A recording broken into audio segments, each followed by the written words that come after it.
Merhaba arkadaşlar, örgü kanalıma hoş geldiniz. Erkek bebeklerimiz için hem kolay hem de güzel tığ işi bir set yaptım arkadaşlar. Bakın bu şekilde çok güzel bir hırka yaptım. Bunun takımı olarak yine çok güzel tığ işi ayakkabı yaptım bakın. Ben bu tığ işi ayakkabı anlatımını yaptığım YouTube kanalıma yükledim. Bu ayakkabının olduğu YouTube linkini izlediğiniz bu videonun açıklama bölümüne ekliyorum. Siz o link üzerine tıklarsanız bunun gibi güzel bir ayakkabı yaparak takım oluşturabilirsiniz. Biz bugün bu güzel ve kolay tığ işi hırka yapacağız arkadaşlar. Bakın, hırka modeli çok kolay. Yarım trabzan şeklinde yapıyoruz. Herkesin yapabileceği bir model. Yakadan düğmeli yaptım. Bakın buraya ben 3 düğme yapmayı tercih ettim. Siz tercihinize göre bunu 4, 5, 6 düğme olarak devam edebilirsiniz. Hırka örgüsüne yakadan zincir yaparak başlıyoruz. Ben bugün bu hırka anlatımını 0-3 ay arası bir bebek ölçüsüne göre yapıyorum. Siz bu hırkayı 1, 2, 3, 4, 5 yaş her yaş çocuklarınız için yapabilirsiniz. Yetişkinler için de uygun bir model. Tek yapmanız gereken bu yakadan başlama zincir sayısını daha fazla başlamak arkadaşlar. Bu zincir sayısını benimle aynı sayıda başlayıp bu yaka arttırma sırasını bir sıra fazla yaparsanız 3-6 ay arası çocuklarınız için olur. Bu yaka zincir sayısını benimle aynı sayıda başlayıp bu roba arttırma sırasını 2 sıra fazla yaparsanız 6-12 ay arası çocuklarınız için olur. Siz bu hırkayı 1 yaş çocuk için yapmak istiyorsanız bu yaka zincir sayısını daha fazla başlamanız gerekir.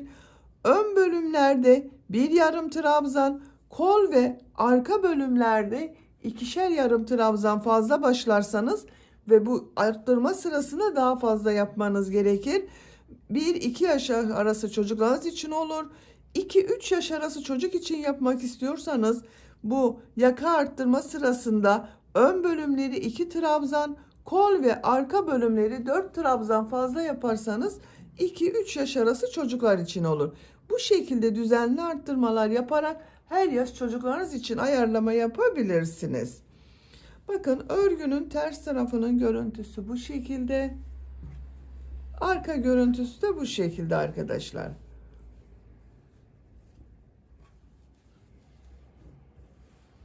Hırka örgüsünde iplik olarak ben bugün bu ipliği kullandım.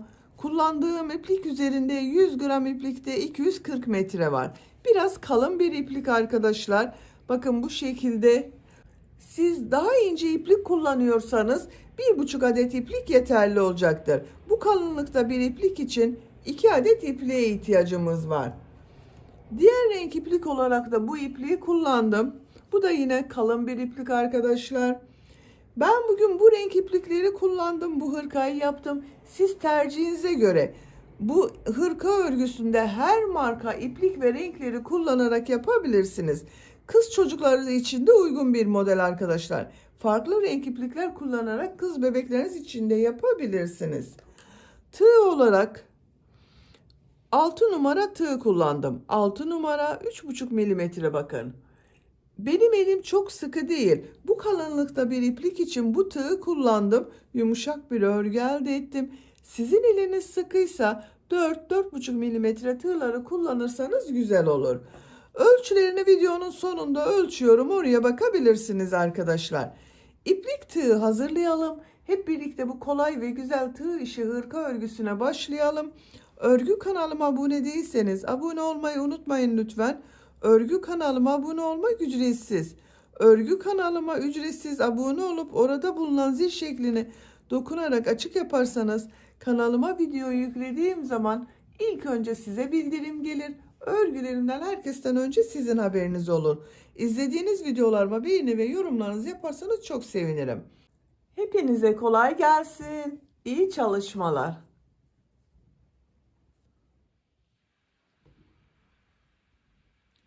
Örgüye yakadan zincir yaparak başlıyoruz.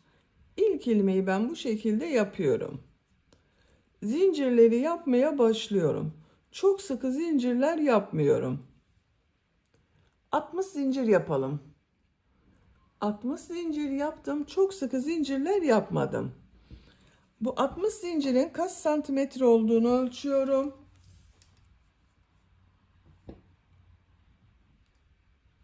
28 santimetre zincir uzunluğu var arkadaşlar. 28 santimetre için ben 60 zincir yaptım. Sizin elinizin sıklığına göre daha fazla veya daha az zincir yapmanız gerekebilir. 2 zincirde dönüş için yapıyorum. Bu sırada yarım trabzanlar yapacağız. Ön, arka ve kol bölümlerini de belirleyeceğiz arkadaşlar. Tığ üzerine iplik alıyorum.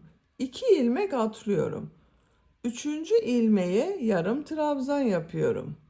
Yarım trabzanı bilmeyen arkadaşlar için gösteriyorum. Bakın tığ üzerine iplik alıyorum.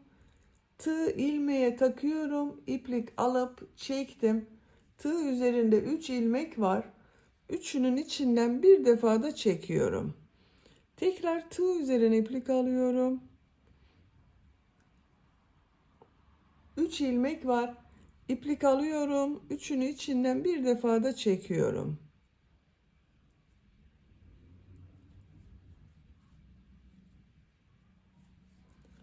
Bakın bu şekilde yarım trabzan yapıyoruz. Ön bölüm için 8 yarım trabzan yapacağız. Sıra başında yaptığım bu 2 ilmek atlamada bir yarım trabzan, 1 2 3 4 5 6 7 8. Ön bölüm için 8 yarım trabzan yaptım. Tığ üzerine iplik alıyorum. Bu ilmek içine arttırma yeri için bir yarım trabzan, bir zincir, bir yarım trabzan yapıyorum. Bakın aynı ilmek içine yapıyoruz arkadaşlar. Bakın bir yarım trabzan yaptım. Bir zincir yapıyorum. Aynı ilmeğe bir yarım trabzan daha yapıyorum. Arttırma yeri için yaptım bunu arkadaşlar. Kol bölümü için 12 yarım trabzan yapıyorum. 1 2 3 4 5 6 7 8 9 10 11 12. Bakın kol için 12 yarım trabzan yaptım. Bu ilmeği arttırma yeri için bir yarım trabzan, bir zincir, bir yarım trabzan yapıyorum.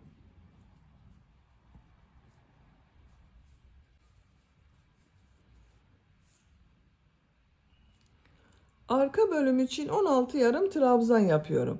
Ön bölümde 8 yarım trabzan yaptım.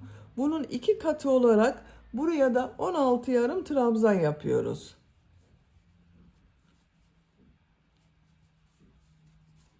...16 yarım trabzanı yapalım. Arka bölüm için 16 yarım trabzan yaptım. Tığ üzerine iplik alıyorum. Bu ilmeği arttırma yeri için bir yarım trabzan, bir zincir, bir yarım trabzan yapıyorum.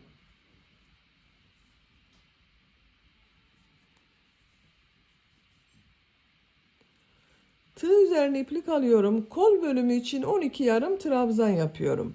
Bu kol bölümünde bakın 12 yarım trabzan yaptım. Buraya da 12 yarım trabzan yapıyorum.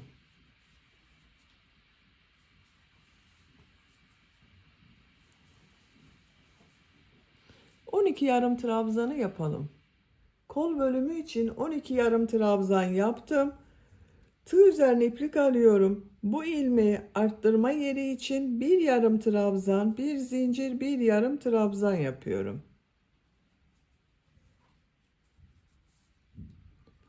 Ön bölüm için 8 yarım trabzan yapıyorum. Bakın bu ön bölümde 8 yarım trabzan ile başladım. Sıra sonunda da ön bölüm için 8 yarım trabzan yapıyorum. 1 2, 3, 4, 5, 6, 7, 8. 8 yarım trabzan yaptım. Bakın bu sırada yaka bölümlerini ayırdık arkadaşlar. Ön bölümleri için 8 yarım trabzan yaptım. Kol bölümleri için 12 yarım trabzan yaptım. Arka bölüm için de 16 yarım trabzan yaptım. Arttırma yerlerinde 1 yarım trabzan, 1 zincir, 1 yarım trabzan yaptım. Bakın 1, 2, 3, 4 yerden arttırmalar yapacağız. Siz bunu 1 yaş çocuk için yapıyorsanız 8 zincir fazla başlayabilirsiniz. Ön bölümler için 1 yarım trabzan, kol bölümleri için 2'şer yarım trabzan, arka bölüm için de 2 yarım trabzan fazla yapabilirsiniz. İkinci sıradayım. Bir zincir yapıyorum, örgüyü çeviriyorum. Yine yarım trabzan yapıyorum. Bakın yarım trabzanı şu şekilde yapıyorum arkadaşlar. 2 ilmeği birlikte yapmıyorum. Burada 2 ilmek görünüyor. Bu ilmeği bakın tığ takıyorum. Yarım trabzan yapıyorum. Bakın ilmekten alarak yarım trabzan yapıyorum. Bir ilmekten alıyorum.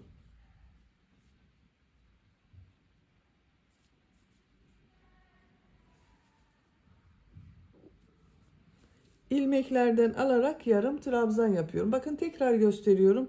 Bu şekilde yapmıyorum. 2 ilmeği almıyorum. Tek ilmekten yarım trabzan yapıyorum.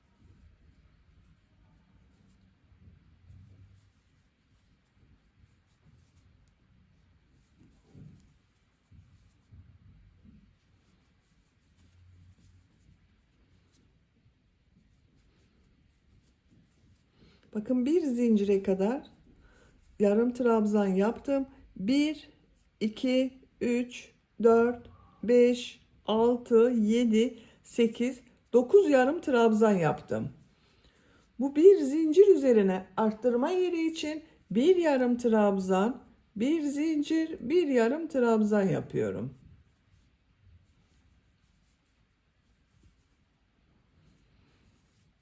Yine ilmeklerden alarak yarım trabzan yapıyorum.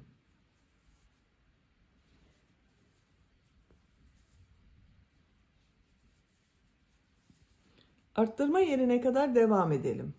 Arttırma yerine kadar yarım trabzan yaptım. Bir zincir üzerine bir yarım trabzan, bir zincir, bir yarım trabzan yapıyorum. Yine ilmeklerden alarak yarım trabzan yapmaya devam ediyorum bakın.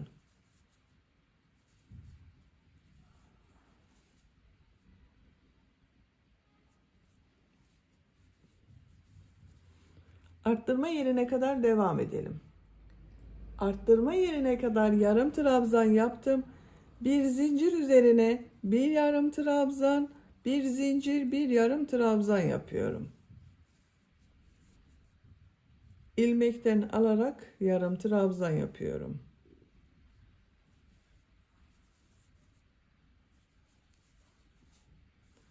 Arttırma yerine kadar devam edelim. Arttırma yerine kadar yarım trabzan yaptım. Buraya bir yarım trabzan, bir zincir, bir yarım trabzan yapıyorum.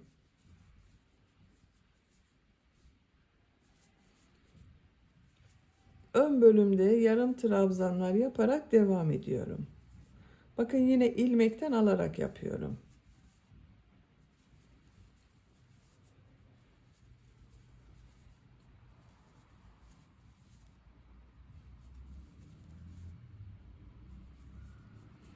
Sıra sonuna kadar yaptım. Bakın sıra sonunda bir alt sırada 2 ilmek atlayarak yaptığım yarım trabzan var. Şu şekilde batıyorum, yarım trabzan yapıyorum. Bir zincir yapıyorum, örgüyü çeviriyorum. İlk ilmeğe bakın, ilmekten alarak yarım trabzan yapıyorum. Diğerlerinde aynı şekilde ilmeklerden alarak yarım trabzan yapıyorum.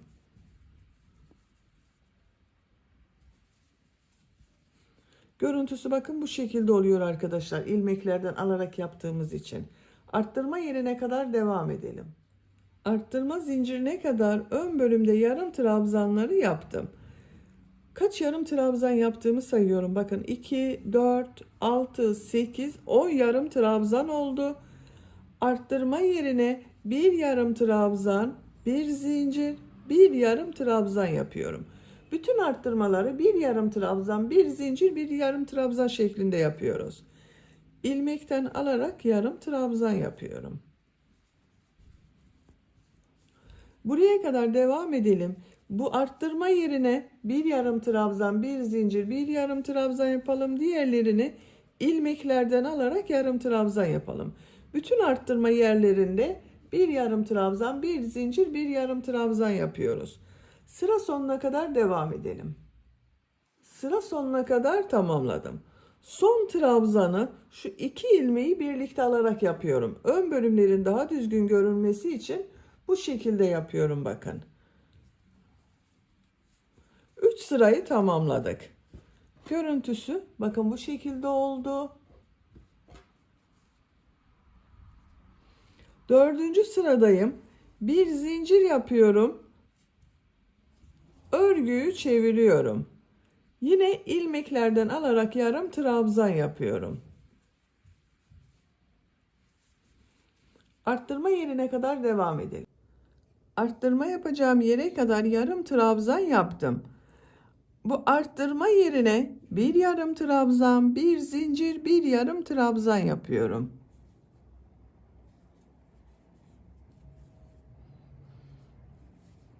Diğer ilmeklere bakın ilmekten alarak yarım trabzan yapıyorum.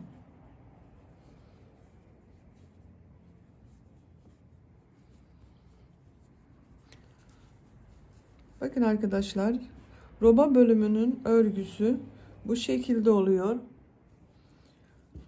Roba bölümünün örgüsü bu şekilde devam edecek. 1, 2, 3, 4 yerden bir yarım trabzan, bir zincir, bir yarım trabzan şeklinde arttırma yapıyoruz.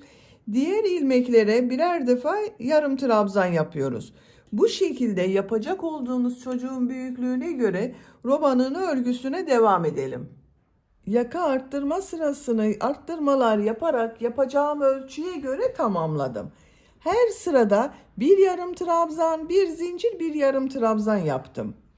Kaç sıra yaptığımı sayıyorum. 1, 2, 3, 4, 5, 6, 7, 8, 9, 10, 11, 12 sıra oldu. Santimetre olarak ölçüyorum. 9 santimetre yükseklik var. Benim yapacağım ölçü için bu yeterli.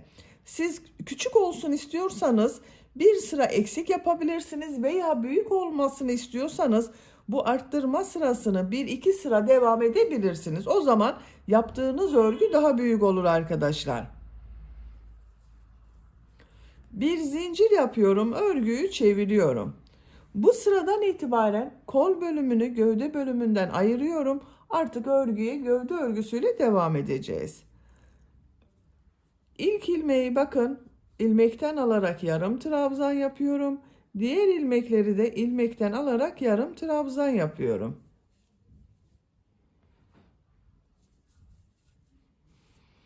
Bu arttırma yaptığım bir zincire kadar devam edelim. Arttırma yapacağım yere kadar yarım trabzan tamamladım. Buraya kadar benim arkadaşlar 20 yarım trabzan oldu. 9 yarım trabzan ile başladım. Bu son sırada bakın 20 yarım trabzan yaptım. Bu bir zincir üzerine ön bölüm için 2 yarım trabzan yapıyorum. Kol altı için bir zincir yapıyorum. Tığ üzerine iplik alıyorum. Kolda bulunan bütün ilmekleri atlıyorum. Kol ile arka bölümü ayıran bu arttırma zinciri üzerine arka bölüm için 2 yarım trabzan yapıyorum. Diğer ilmeklere bakın. İlmekten alarak yarım trabzan yapıyorum.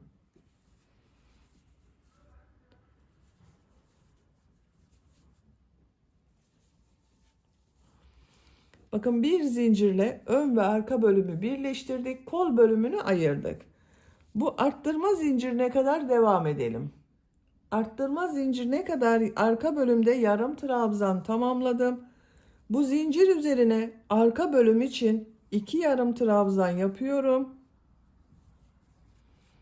Kol altı için bir zincir yapıyorum. Bakın bu zinciri çok sıkı yapmıyorum. Tığ üzerine iplik alıyorum.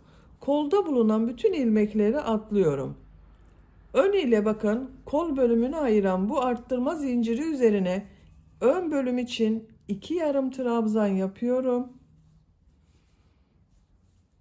Diğer trabzanları ilmekten alarak yarım trabzan yapıyorum.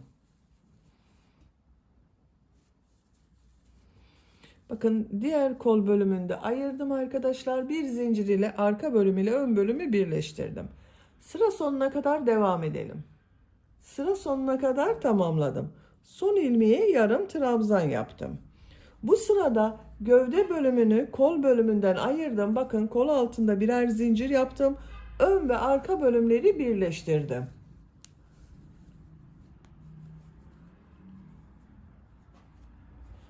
Artık örgüye gövde örgüsüyle devam ediyorum. Bir zincir yapıyorum, örgüyü çeviriyorum. İlk ilmeğe ilmekten alarak yarım trabzan yapıyorum. Diğer ilmeklere yarım trabzan yaparak devam ediyorum. Bu kol altında bir zincir yaptığım zincire kadar devam edelim. Kol altına kadar yarım trabzan tamamladım. Kol altı için buraya bir zincir yaptım. Onun üzerine bir yarım trabzan yapıyorum. Diğer ilmeklere yarım trabzan yaparak devam ediyorum.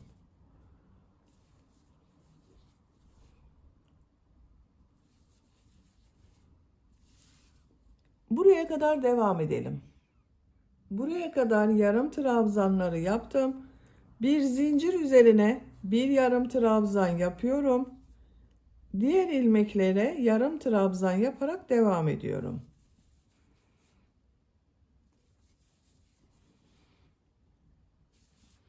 Sıra sonuna kadar devam edelim. Sıra sonuna kadar tamamladım. Bir zincir yapıyorum. Örgüyü çeviriyorum. İlk ilmeğe yarım trabzan yapıyorum. Diğer ilmeklere yarım trabzan yaparak devam ediyorum. Sıra sonuna kadar devam edelim. Sıra sonuna kadar tamamladım. Bir zincir yapıyorum. Örgüyü çeviriyorum. İlmeklerden alarak yarım trabzan yapıyorum.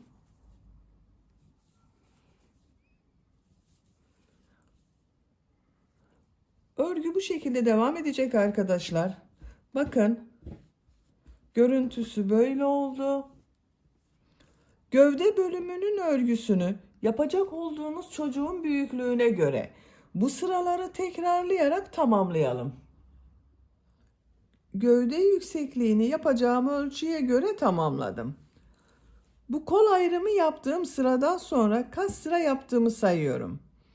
1, 2, 3, 4, 5, 6, 7, 8, 9, 10, 11, 12, 13, 14, 15, 16 sıra oldu arkadaşlar. Santimetre olarak ölçüyorum.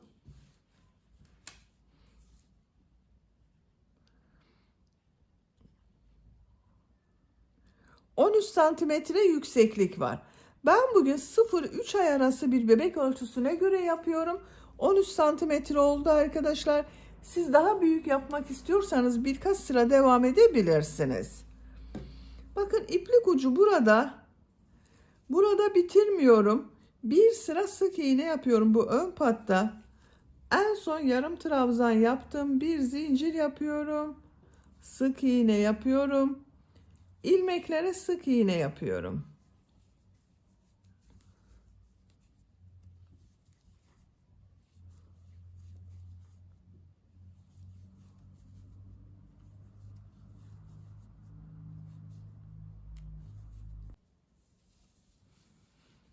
Sıra sonuna kadar devam edelim.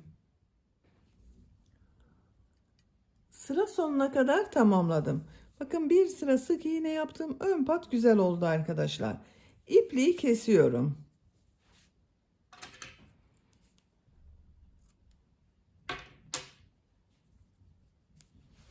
Diğer ön patta da bir sıra bu renk iplik ile sık iğne yapıyorum. Yaka başlangıcından başlıyorum.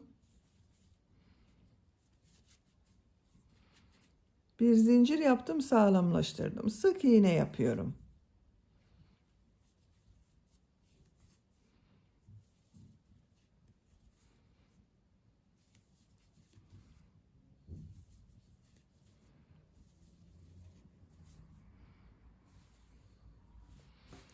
Sıra sonuna kadar devam edelim. Sıra sonuna kadar tamamladım. İpliği kesiyorum. Bakın bu ön patta da bir sıra sık iğne yaptım. Düzgün bir görüntü elde ettik arkadaşlar.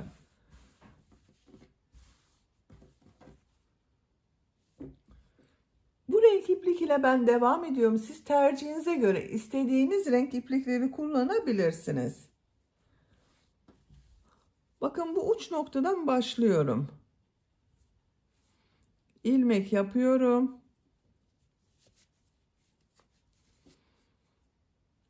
Aynı ilmek içine sık iğne yapıyorum. Sık iğne sırası yapıyorum. Her ilmek üzerine bir sık iğne yapıyorum.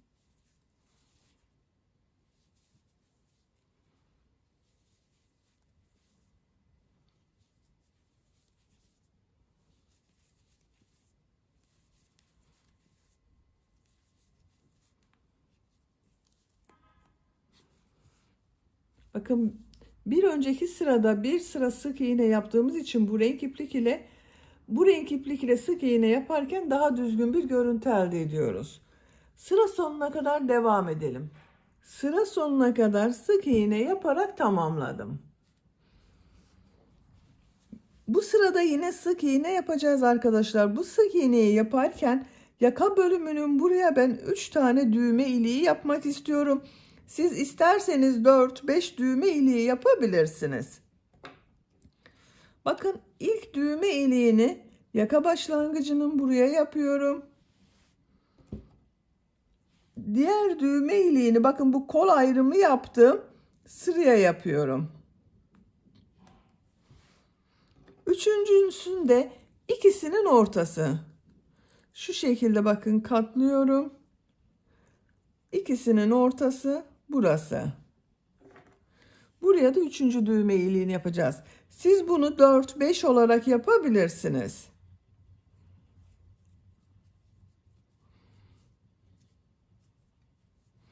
Bir zincir yapıyorum. Örgüyü çeviriyorum. İlk ilmeğe sık iğne yapıyorum. Düğme iliği için 2 zincir yapıyorum. 1 2 2 ilmek atlıyorum.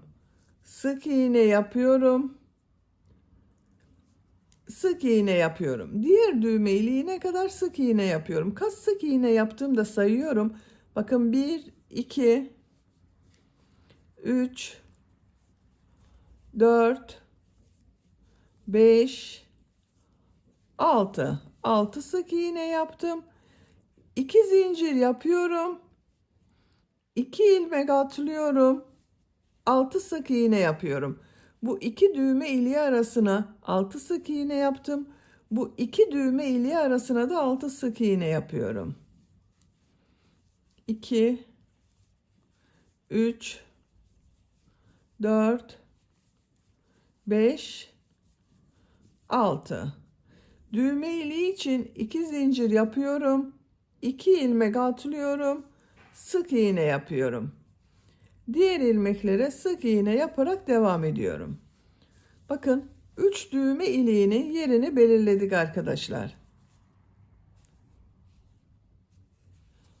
Siz 4-5 yapıyorsanız bu şekilde 6 ilmek atlayarak düğme iliklerini yerleştirme yapabilirsiniz. Sıra sonuna kadar devam edelim. Sıra sonuna kadar sık iğne yaparak tamamladım. Bir zincir yapıyorum. Örgüyü çeviriyorum. Üçüncü sıradayım. Bu sırada yarım trabzan sırası yapıyorum. Tığ üzerine iplik alıyorum. İlk ilmek üzerine yarım trabzan yapıyorum. Diğer ilmeklere yarım trabzan yaparak devam ediyorum. Her ilmek üzerine bir yarım trabzan yapıyorum.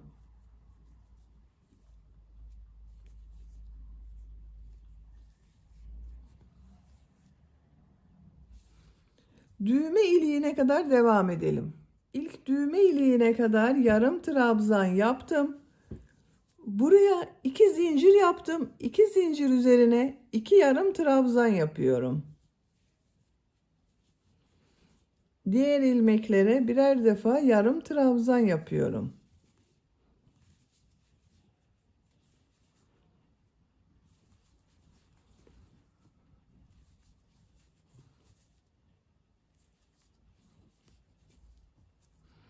Düğme iliğinin üzerine 2 yarım trabzan yapıyorum.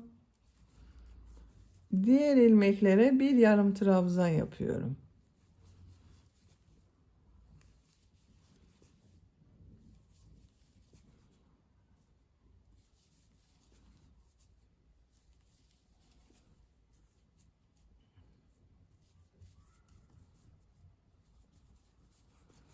Düğme iliğinin üzerine bakın 2 yarım trabzan yapıyorum. Son ilmeğe bir yarım trabzan yapıyorum.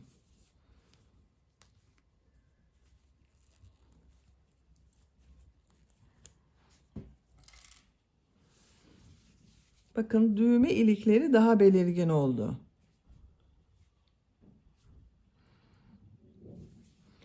Yaka çevresinde sık iğne yaparak devam ediyorum. Aynı ilmeğe sık iğne yapıyorum. İlmeklere sık iğne yapıyorum bakın. Her ilmek üzerine bir sık iğne yapıyorum. İplik ucunda sık iğnenin içinde tutuyorum.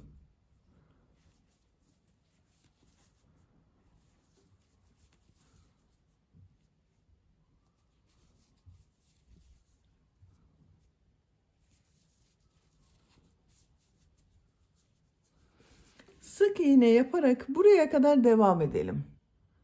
Yaka çevresinde sık iğne yaptım. Buraya kadar tamamladım. Devam etmiyorum arkadaşlar. Ben bu ipliği burada bekletiyorum.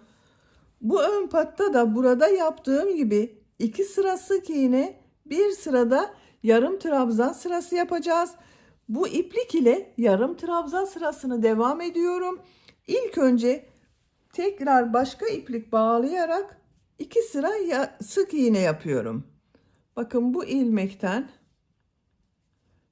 ilmek yapıyorum. Sık iğne yapıyorum.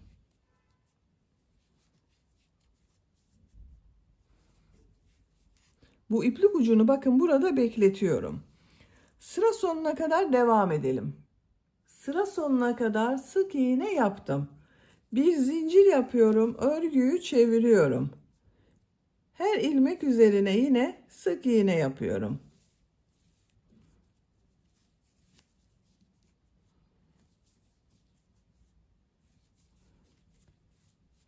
Sıra sonuna kadar devam edelim. Sıra sonuna kadar sık iğne yaparak tamamladım. İpliği kesiyorum.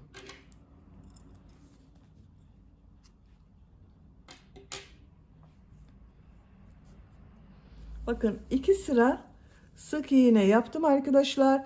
Yarım trabzan sırasını burada beklettiğim iplik ile yapıyorum.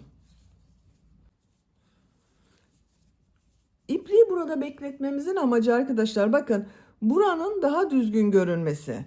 Bakın yakanın bu ucu düzgün bir görüntü elde ettik. Burası da düzgün görünsün diye ipliği burada beklettim. Bu iplik ile devam ediyorum. Sıra sonuna kadar sık iğne yapıyorum.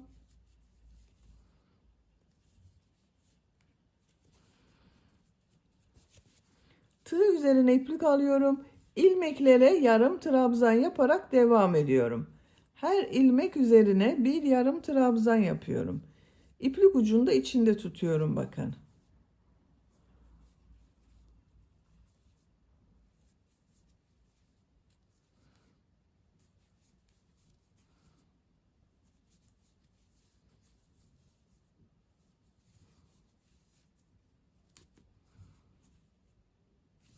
Sıra sonuna kadar devam edelim.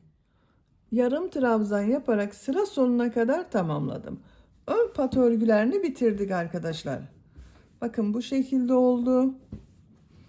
Düğmelerini de buraya dikeceğiz. Bakın böyle olacak. Şimdi bu uç bölümleri yapalım. Bakın en son yarım trabzan yaptım. 2 zincir yapıyorum. Tığ üzerine iplik alıyorum. Bu sırada bu yarım trabzanları bir düz bir ters boşluktan alıp trabzan yapıyorum. Bu ön pat yaptığımız yerde bakın şu ilmekleri de şu şekilde tığ takıyorum. Boşluktan alıyorum. Trabzan yapıyorum. Bakın 3 ilmek var. 2 defa da çıkarıyorum. 1 2. Ters taraftan, burası biraz zor oluyor arkadaşlar. Boşluktan alıyorum. Trabzan yapıyorum. Düz taraftan boşluktan alıyorum. Trabzan yapıyorum. Ters taraftan boşluktan alıyorum. Trabzan yapıyorum. Bir düz bir ters, bakın şu şekilde tığ boşluğa takıyorum. 2 defa da çıkarıyorum.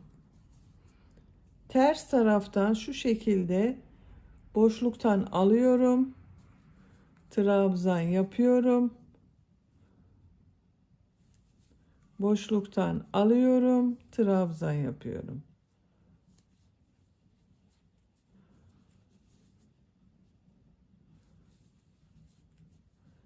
Bir düz bir ters boşluktan alarak trabzan yapıyoruz.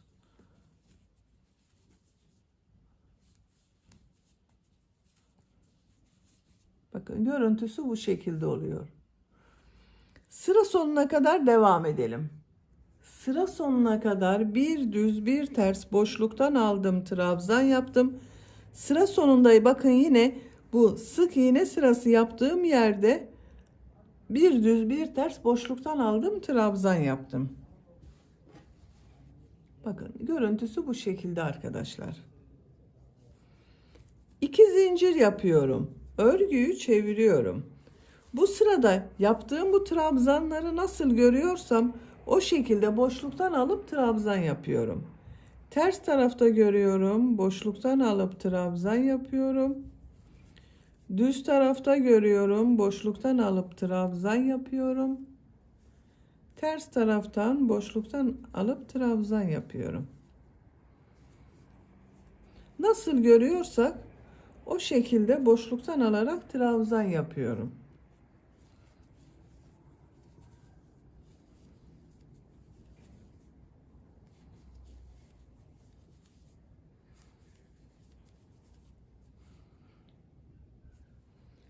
Sıra sonuna kadar devam edelim. Sıra sonuna kadar tamamladım. Son ilmek üzerine de trabzan yaptım. 2 zincir yapıyorum. Örgüyü çeviriyorum. Bu sırada yine nasıl görüyorsam o şekilde boşluktan alarak trabzan yapıyorum. İlk trabzan ters tarafta görüyorum. Boşluktan alıp trabzan yapıyorum. Düz tarafta görüyorum. Boşluktan alıp trabzan yapıyorum.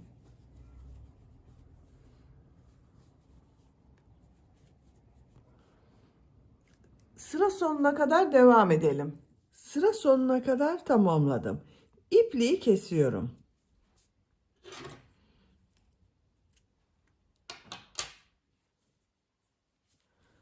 Bakın arkadaşlar, gövde bölümünü bitirdik. Bu şekilde çok güzel oldu.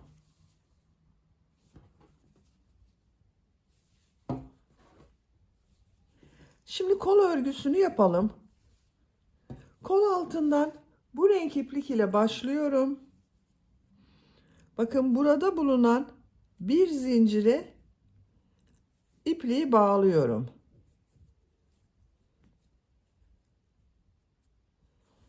Bir ilmek yapıyorum.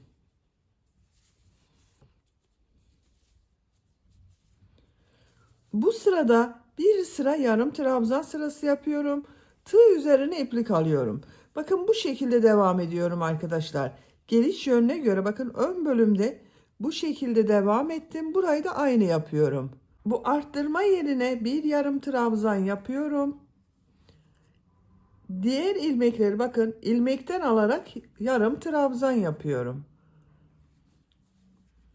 Her ilmek üzerine bir yarım trabzan yapıyorum. Sıra sonuna kadar devam edelim. Sıra sonuna kadar tamamladım. Bu ilk ilmek ile ilmek kaydırma yaparak sırayı birleştiriyorum. Bir zincir yapıyorum. Örgüyü çeviriyorum. İlk ilmeğe yarım trabzan yapıyorum. Diğer ilmeklere yarım trabzan yaparak devam ediyorum. Bu şekilde yapacağız arkadaşlar. Bakın sıra sonunda ilmek kaydırma yapınca bu şekilde yuvarlak devam etmiyorum. Örgüyü çevirerek örüyorum. Örgüyü çevirerek örmezseniz bakın burası ile gövde bölümü ile kol bölümü arasında farklı bir görüntü olur.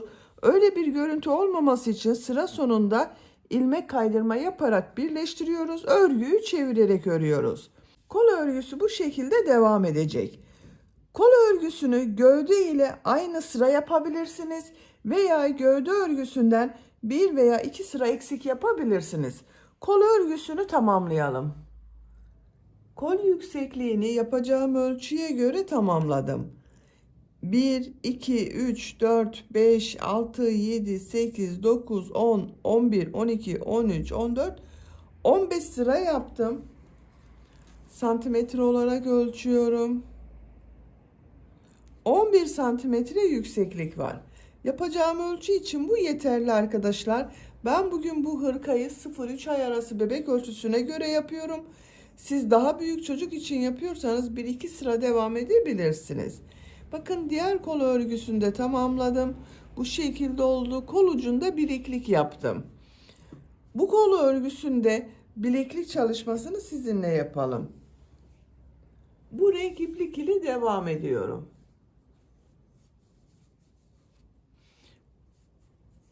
Trabzan sırası yapacağız. Trabzan sırası yaparken bu sırada arada bir iki ilmeği birlikte yaparak kesmeler yapacağız.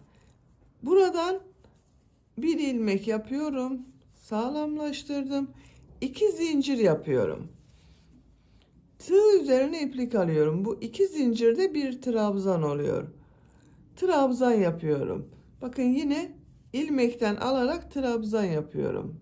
Şu şekilde ilmekten alıyorum, trabzan yapıyorum.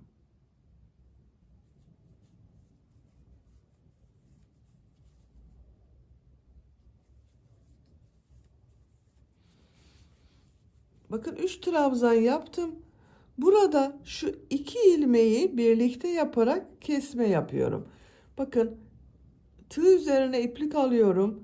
İlmeğe tığ takıyorum. İplik aldım. Tığ üzerinde 3 ilmek var. Tekrar diğer ilmeğe tığ takıyorum. İplik alıyorum. Çıkardım. Bakın tığ üzerinde 4 ilmek var. Tığ üzerine iplik alıyorum. 3 ilmekten çekiyorum. Tığ üzerinde 2 ilmek var. 2 ilmekten çekiyorum. Bakın 2 ilmeği tek trabzan yaptık. 5 trabzan yapıyorum.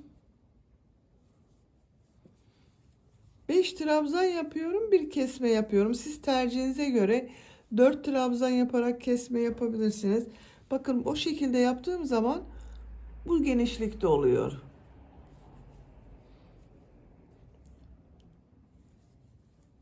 4, 5. Bakın buraya 5 trabzan yaptım. Bu iki ilmeği birlikte yapıyorum.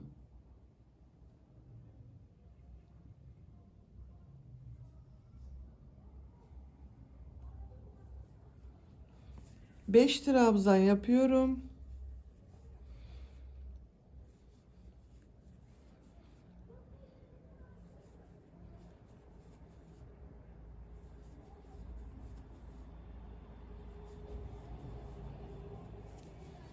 İki ilmeği birlikte yapıyorum.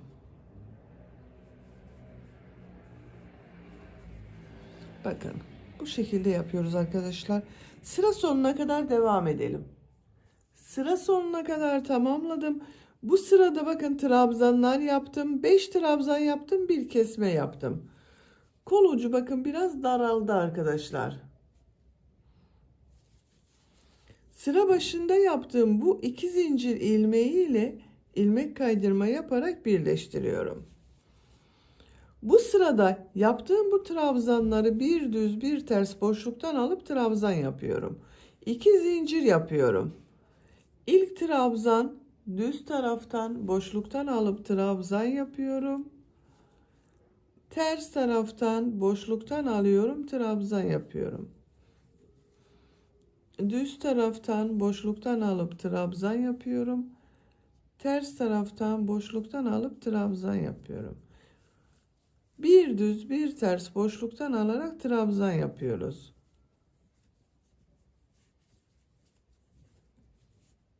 Sıra sonuna kadar devam edelim. Sıra sonuna kadar tamamladım. Son trabzanı düz taraftan boşluktan aldım, trabzan yaptım. İlk ilmek ile ilmek kaydırma yaparak birleştiriyorum. Sıra başında yaptığım bu 2 zincir bakın ters tarafta görünen trabzan oldu. Düz trabzan ile başladım. Sıra sonunda düz bitirdim bakın. Görüntüsü bu şekilde arkadaşlar. 2 zincir yapıyorum. Ben üst sıra yapıyorum. Bakın diğer kol örgüsünü de üst sıra yaptım ucunda arkadaşlar. Siz isterseniz burada bitirebilirsiniz. Bu sırada yaptığım bu trabzanları nasıl görüyorsam o şekilde boşluktan alarak trabzan yapıyorum. Düz tarafta görüyorum, boşluktan alıp trabzan yapıyorum. Ters taraftan görüyorum, boşluktan alarak trabzan yapıyorum.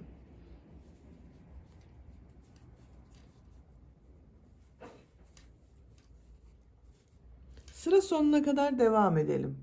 Sıra sonuna kadar tamamladım. Son trabzan düz taraftan boşluktan aldım, trabzan yaptım. İlk ilmek ile ilmek kaydırma yaparak birleştiriyorum. İpliği kesiyorum.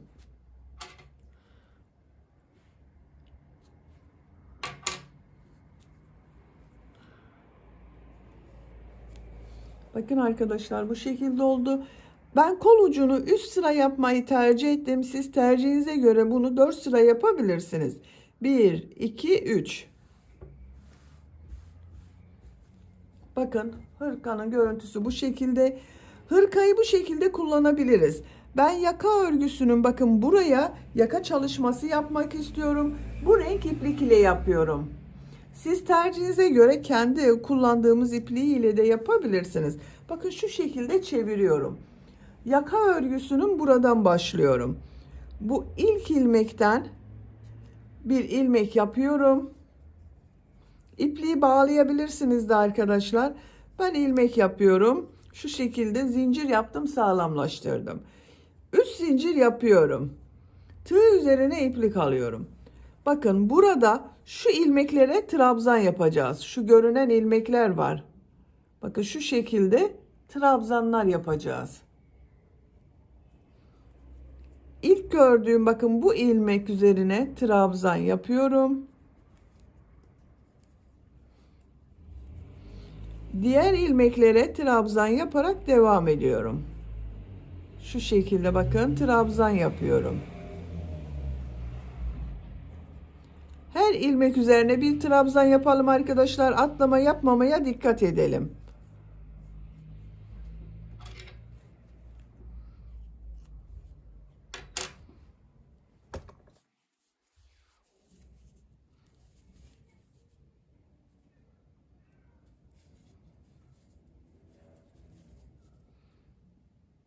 Yakanın ilk sırasını bu şekilde yapıyoruz. Bakın ilmekler üzerine trabzan yapıyoruz. Bu sıra sonuna kadar devam edelim. İlmekler üzerine trabzan yaparak bakın sıra sonuna kadar tamamladım. Sıra sonunda bu ilmeğe de trabzan yaptım. Yaka örgüsünün ilk sırasını yaptık arkadaşlar. Bakın görüntüsü bu şekilde oldu. İkinci sıradayım. 3 zincir yapıyorum. Örgüyü çeviriyorum. Her ilmek üzerine trabzan yapıyorum. Bakın 3 zincirde bir trabzan. Bu ilk ilmeği yapmıyorum. İkinci ilmek üzerine trabzan yapıyorum. Her ilmek üzerine trabzan yapıyoruz.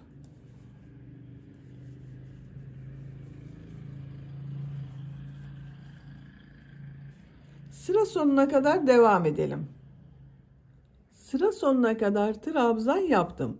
Sıra sonunda bakın bu bir alt sırada 3 zincir yaparak yaptığım trabzanın 3.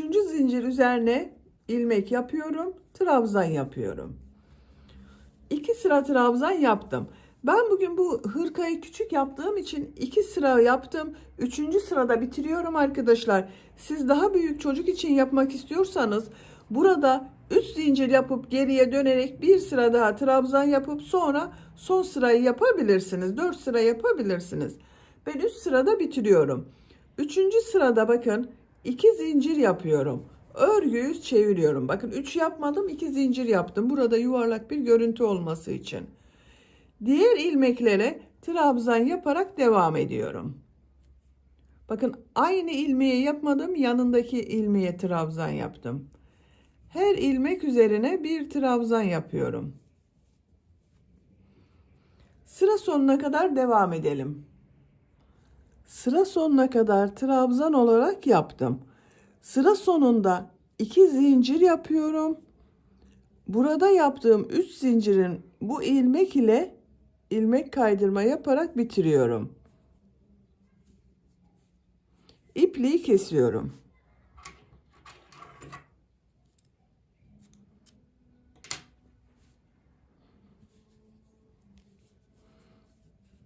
Bakın burada da yuvarlak bir görüntü elde ettik. İpliği örgünün ters tarafından kaybediyorum. Bakın şu şekilde ilmekler arasından geçirerek kaybediyorum.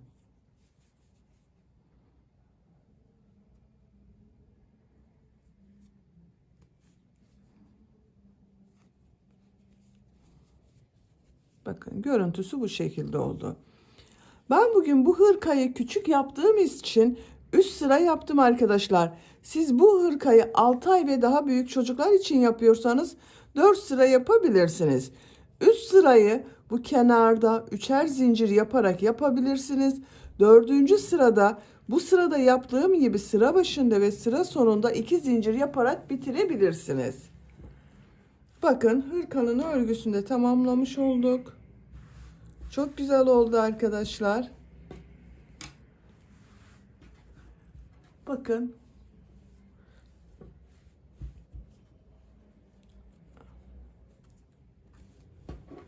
Ters tarafının görüntüsü bu şekilde.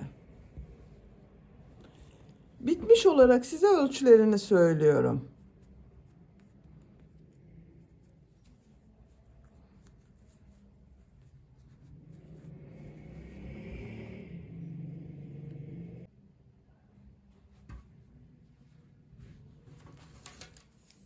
Kol altının buradan gövde genişliğini ölçüyorum.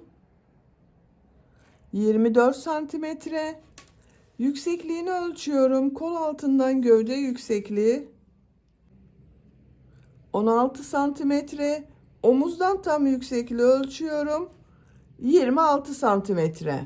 Kol yüksekliğini ölçüyorum.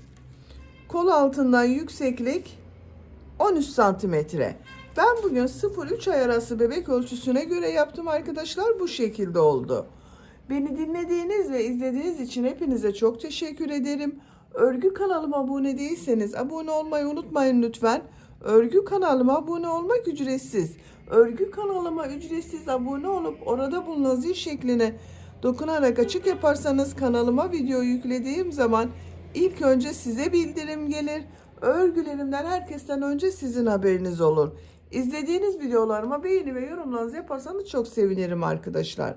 Sizlerle yeni örgülerde görüşmek dileğiyle. Hoşça kalın, sevgiyle kalın.